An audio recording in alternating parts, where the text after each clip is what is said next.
बच्चों आइए प्रश्न को देखते हैं। प्रश्न दिया गया में एक पासे को बार बार तब तक उछाला जाता है जब तक कि उस पर 6 का अंक 3 बार प्राप्त नहीं हो जाता। इसकी प्रायिकता ज्ञात कीजिए कि पासे पर तीसरा 6 का अंक उसे छठी बार उछालने पर प्राप्त होता है। बच्चों इस प्रश्न की जो हमारी मुख्य अवधारणा वो क्या बनती है? मुख्य अवधारणा हम जानते हैं बच्चों कि बर्नौली परीक्षण क्या होता है। बर्नौली परीक्षण का हमारा सूत्र होता है P x बराबर R बराबर NCR P की घात R गुणा में Q की घात N माइनस में R। इसमें जो हमारा P होता है वो होता है हमारा सफलताओं की प्रायिकता और जो Q होता है वो होता है हमारा असफलताओं की प्रायिकता और इसमें जो हमारा N होता है वो होता है हमारे कितनी बार हमने परीक्षण किया और R होता है हमारा सफलताओं की संख्या। अब ये देखो हमें क्या बोला है प्रश्न में, हमें ये बोला है कि एक पासा है। हम जानते हैं कि एक पासे पर कितनी संख्याएं होती है, 6 संख्याएं होती है और उससे बार बार तब तक उछाला जाता है जब तक कि उस पे 6 का अंक हमें कितनी बार प्राप्त नहीं हो जाता, 3 बार हमें प्राप्त नहीं हो जाता।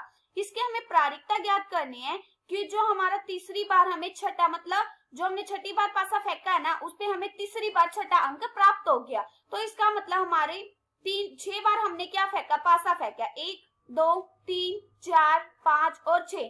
छठी बार तो ये बोला है कि छठी बार उछालने पर हमें तीसरा 6 का अंक प्राप्त हो गया। मतलब इसकी हमारी प्रायिकता क्या आएगी, हमें छठी बार क्या प्राप्त हो गया, हमें 6 प्राप्त हो गया ना, तीसरा 6। तो यहाँ पे क्या आ जाएगा 1/6। अभी देखो यहाँ पे हमारे पास 5 बच गए। इन पांचों में से कोई 2 बार हमारा ऐसी सफलता बनी होगी जिसमें हमारे 6 का अंक हमें प्राप्त हुआ होगा। अभी देखो यहाँ पे कितनी बार, 2 बार ऐसा होगा कि हमें क्या प्राप्त होगा, 6 अंक। अब हम क्या करेंगे, इसको हल करने के लिए ना इन पांचों को तो हम क्या करेंगे, बर्नौली परीक्षण का इस्तेमाल करेंगे। कैसे करेंगे, अब ये देखो हमें क्या बोला है कि 1/6 ये हमारी क्या है, सफलता की प्रायिकता, पासे पर 6 आने की प्रायिकता है। तो 1/6 इसका मतलब ये हमारी क्या है, P कैसे, क्योंकि हम जानते हैं जो हमारा P होता है बर्नौली परीक्षण में वो क्या होता है, हमारा सफलताओं की प्रायिकता। तो यहाँ पे P बराबर क्या आ गया, P बराबर तो आ गया हमारा 1/6 और असफलता की प्रायिकता क्या होगी, मतलब पासे पर 6 अंक आने की न आने की प्रायिकता क्या बन जाएगी, Q बराबर 1 माइनस में P का मान कितना है 1/6 तो कितना आ गया, Q बराबर आ गया 5/6। ये हमारी होती है सफलताओं की प्रायिकता और ये होती है हमारी असफलताओं की प्रायिकता। अभी देखो हम N भी जानते हैं और R भी जानते हैं। N का मतलब होता है कि कितनी बार हमने परीक्षण किया, हमने तो इन पांचों का निकालना है ना। छठा तो हमें पता ही है कि छठी बार हमने 6 प्राप्त हो गया, हम तो इसका निकाल रहे हैं। तो यहाँ पे क्या आ जाएगा, हमारा परीक्षण कितनी बार आएगा, मतलब N बराबर आ जाएगा 5 और यहाँ पे और R बराबर क्या आ जाएगा, हम जानते कि R क्या होता है, सफलताओं की संख्या। अभी देखो इन पांचों में से हम कितनी बार सफल होंगे, 2 बार, क्योंकि हम जानते कि छठी बार हमें क्या प्राप्त हुआ है, 6 बार फेंकने पर हमें तीसरा 6 का अंक प्राप्त हो गया और हमने 3 बार ही 6 का अंक प्राप्त करना है ना। मतलब इन पांचों में से हमारे पास 2 ऐसे अंक आएंगे जिसके 2 बार हमें क्या प्राप्त होगा, 6 का अंक प्राप्त। एन तो हमें पता चल गया क्योंकि हमने 5 बार परीक्षण किया है और इन पांचों में से हमें कितनी बार सफलता मिली है, 2 बार, क्योंकि 2 बार हमें क्या प्राप्त हुआ, 6 का अंक। तो यहाँ पे R बराबर क्या आ जाएगा, R बराबर आ जाएगा 2। अब हम क्या करेंगे, इन सबके मान इस सूत्र में लगा देंगे। सूत्र में लगाने के बाद यहाँ से कितना आ जाएगा, यहाँ से आ जाएगा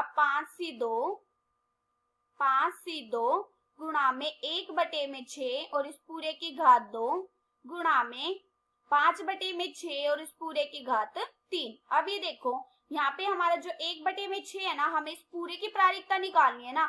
हमने तो सिर्फ इस पे ही बर्नौली परीक्षण लगाया इन पांचों पे, तो हमारा छठा क्या है 1/6, तो इसको भी गुणा करेंगे क्योंकि हमें इस पूरे की निकालनी है प्रायिकता। तो यहाँ पे क्या आ जाएगा, गुणा में 1/6।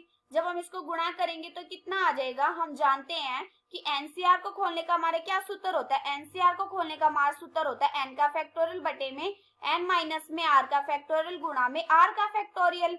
अभी देखो यहाँ से कितना आ जाएगा, यहाँ से आ जाएगा 5 का फैक्टोरियल बटे में 5 में से 2 गए 3 का फैक्टोरियल गुणा में और आर का मतलब 2 का फैक्टोरियल और गुणा में 1/6 और इस पूरे की घात 2, फिर गुणा में 5 की घात 3 बटे में 6 की घात 3, फिर गुणा में 1/6। अब ये देखो हम जानते हैं कि n का फैक्टोरियल जब हम खोलते हैं, n का फैक्टोरियल बराबर क्या होता है, खोलने का हमारा क्या सूत्र होता है, इसका सूत्र होता है n गुणा में फिर n माइनस में 1 फिर n माइनस में 2, मतलब एक कम होता जाता है और आखिर में 3 गुणा में 2 गुणा में 1, 3 गुणा में 2 गुणा में 1। जब हम इसको खोलेंगे तो यहाँ से कितना आ जाएगा, यहाँ से आ जाएगा 5 गुणा में 4 गुणा में 3 का फैक्टोरियल बटे में नीचे कितना है 3 फैक्टोरियल गुणा में 2 गुणा में 1, 3 के फैक्टोरियल से 3 का फैक्टोरियल कट जाएगा, गुणा में 1 बटे में यहाँ पे कितना आ जाएगा 6 की घात, ये 3 2 5 और 1 6, 6 की घात 6 और यहाँ पे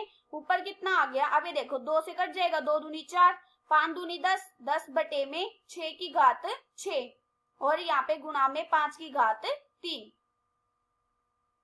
गुणा में 5 की घात 3, यहाँ से कितना आ गया, यहाँ से आ गया 2 गुणा में 5 की घात 4 बटे में 6 की घात 6। ये हमारा क्या आ गया उत्तर। आशा करती हूँ कि बच्चों आप सबको समझ आया होगा। धन्यवाद।